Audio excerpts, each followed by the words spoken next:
Yan. So bali po today's video na naman mga ka-Art of Field Ari vlog. So meron tayo ditong property na pinabibidyohan po ni seller na may sukat na 2.9 hectares. So ang kagandahan po nito ay napakalapit po natin sa town proper ng Lopez. So ito na po yung barangay road going to Veronica. So meron naman po tayo dito mga kapitbahay na. So pasok po dito ang ating 4 wheels na service. So bago po natin pasukin ng property, so ako nga po pala ulit si Erwin Sibera ng Art of Field vlog. So dito na po yung magiging ating right of way. Makaka-request naman po tayo dito ng pinakang barangay road niya. So mga 3 meters po magbibigay naman siya dito. So pasukin po natin, baka po ang layo nito nasa 60 meters lang po mula dito sa barangay road. So yan po yung barangay road, then dito na po yung pinakang right of way niya papunta sa property. So samahan niyo po ako, papasukin natin ang property, titingnan natin yung pinakang reality po ng pagkalupa. Yan, so kung nyo mapapansin po, yung pinakang boundaryhan niya, so overlooking part tayo dito sa may area na to.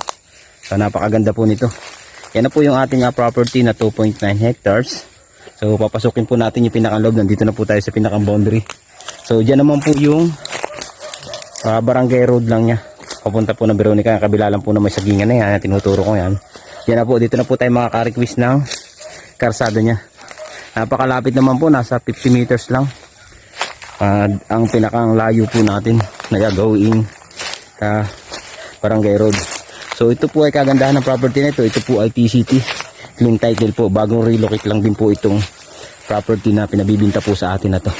And so medyo masukal itong area na po na property na to. So napakarami po na hardwood.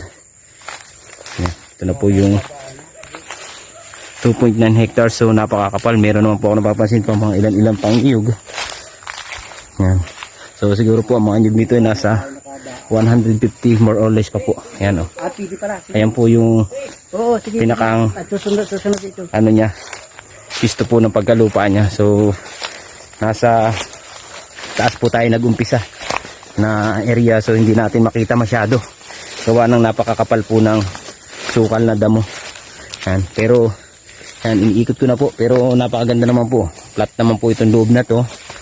So ito po ay pinabibinta sa atin sa murang halaga lang po. 2.9 hectares na to. Yan, talagang yan, overlooking po tayo dito, part na to. Yan, nakikita naman po natin may mga nyug pa, naparami pong hardwood na antipulo. Yan po yung mga antipulong hardwood na kahoy niya. So medyo slopey lang po dito sa may area na to, pero marami po siyang produkto pa ng niyog na nasasakupan. So dito po tayo sa pinakaloob na, marami tayo ditong hapot bearing langka na nadadaanan. Napakarami po na hardwood na nilalamang kahoy. Yan po, mga hardwood po sa area na yan. Ang dami pa nito na makukuha dito na income dito sa property nito, dahil sa kahoy pa lang po napakarami pang nilalaman. So lilinisin lang po itong area ng property na to. Ay napakaganda na po nito po, puro hardwood na kahoy. Tapos ito yung may area na mga pa-slope. So nakapasok naman po kami sa area na to, kahit siya medyo slopey saka medyo gubat, malinis naman po yung ilalim niya. So sinamahan na po tayo ng ating guide sa loob na yan. Meron din po dito source ng tubig sa loob na ito. Meron po tayo ditong sapa sa area ng property na to. So yung mga kakursunada po nito na sure buyer, makikita po nyo yung aming contact number dyan sa taas po ng screen, ang WhatsApp and Viber po. Pwede kayo dyan kumontak sa taas ng ating screen na yan.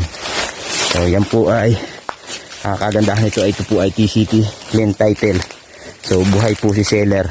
So ito nga po ang kadahilanan kaya ito pinagbibinta na, gawa ng na-stroke na po yung may-ari. So hindi na siya makapag-abyad nitong property na to. So pero maganda naman po yung pagka reality niya, kasi dikit po siya sa karsada na.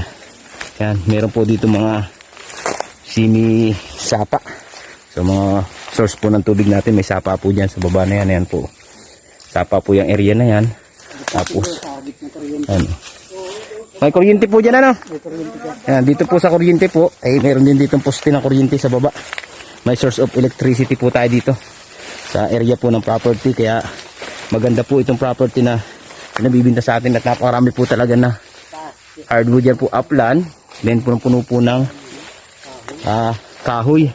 So mapipira po yan. Pag gusto po nyo palinis yan, may bumibili naman po ng mga ganyang kahoy. Yan na pwedeng para malinis ay ipatagkal. Mapipira pa po ninyo yan. O yung iba naman po ng mga mahuna-huna na kahoy na po, hindi na dapat palakihin pa, hindi naman po yan ipauling. Saka walang problema po dito sa mag-uuling. Kasi meron naman po dito mga nag-uuling. Oh, napakarami po pong nyug. Area na to, ang kagandahan po talaga ay overlooking. Sa mga investor po, naghahanap nito, investment. So pwede na po itong property na to. Maraming panalo po kayo dito. Kasi mayroon source of electricity po ito. At mayroon source of water. Malakas ang cellphone signal. Malapit din po sa school ng elementary. Yan, makikita po natin, napakaganda po ng mga karating nating farm. Yun po, malinis na yun. So karating na po natin yung farm na yan. Ito na po yung pinakang ating property. So nag-flat, nag-slope. So maganda naman po yung pinakang reality ng pagkalupa niya. Yung po madaming nyug na yun. Paikot po hanggang dyan. Yan po yung ating property. So doon po sa taas, doon na po yung karsada. Then pupuntahan po natin dito yung source of water natin. Kaya po sinasabi ko sa inyo, malakas ang cellphone signal dito kasi mataas po yung ating area. Hindi po tayo binabaha sa area ng property na to.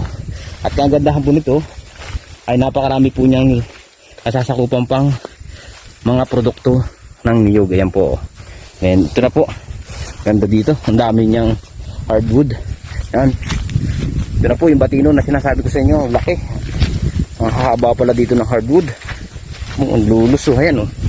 Yan po yung batino. Napalaking puno po ng batino. Then may puno ng anilaw. Ito, mga good lumber po. Nandito tayo sa may mga good lumber na area na to. Napakaganda ang property. Ito po ay flat na area na ito.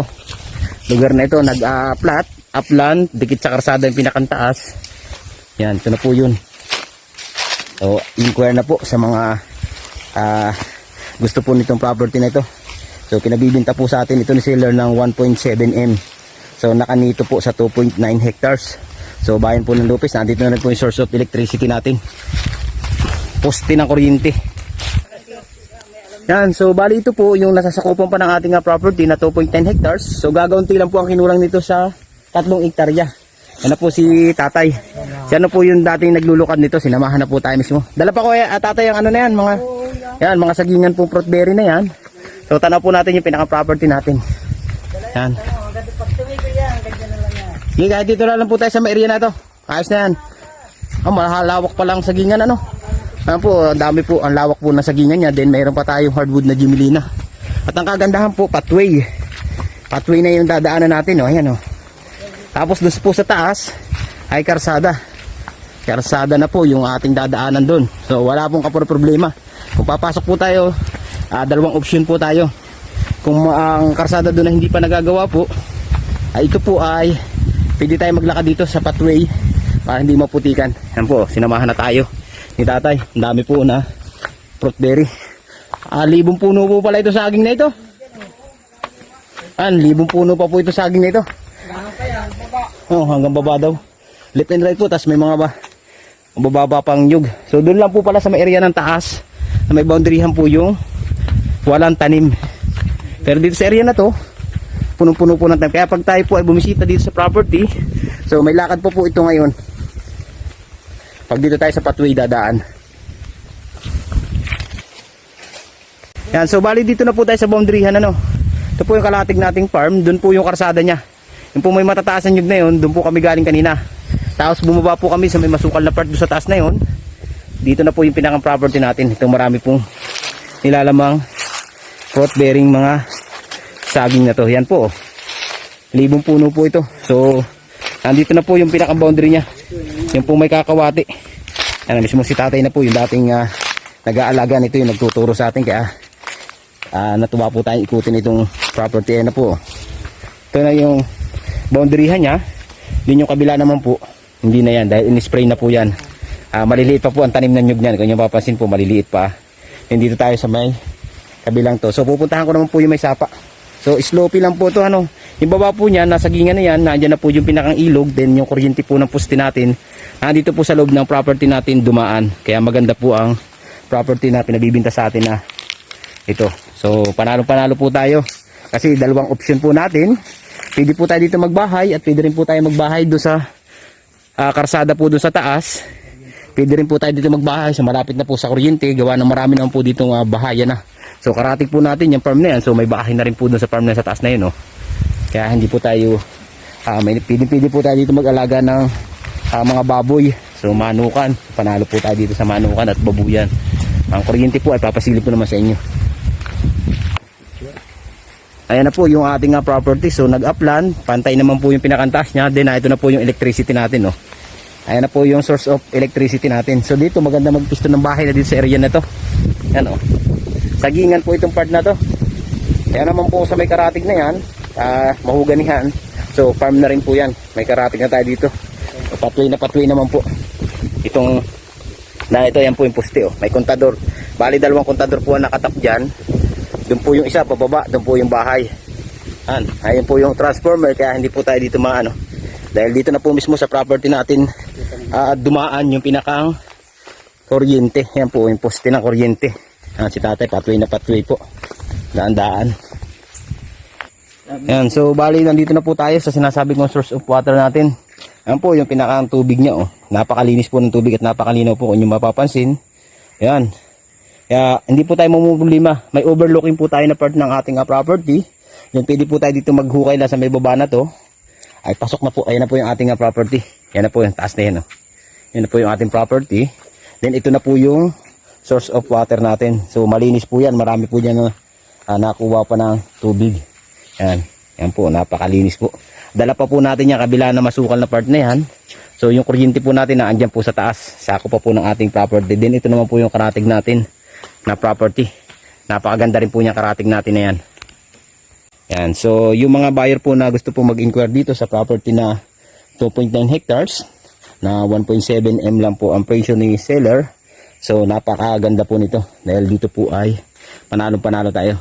Nandito na po inuulit-uli ang source ng electricity, source of water, cellphone signal. So nandito na po. Meron tayong right of way na nasa 50 meters, so more or less. Then pathway na po yung dadaanan natin papasok dito sa property. So ang kuryente, ito na yung pinaka ating property. So sa mga buyer po na lagi nag-aabang ng aking vlog, inuulit ko po, yung mga kagusto po nitong property na to ay abil nyo na, dahil habang murang-mura pa ang property na pinabibinta po sa atin ito. So maraming salamat po sa mga subscriber. So wag po nga pala natin kalimutan pindot po yung ating notification bell para lagi po tayong updated sa mga video po natin na ina-upload na murang property. Thank you for watching.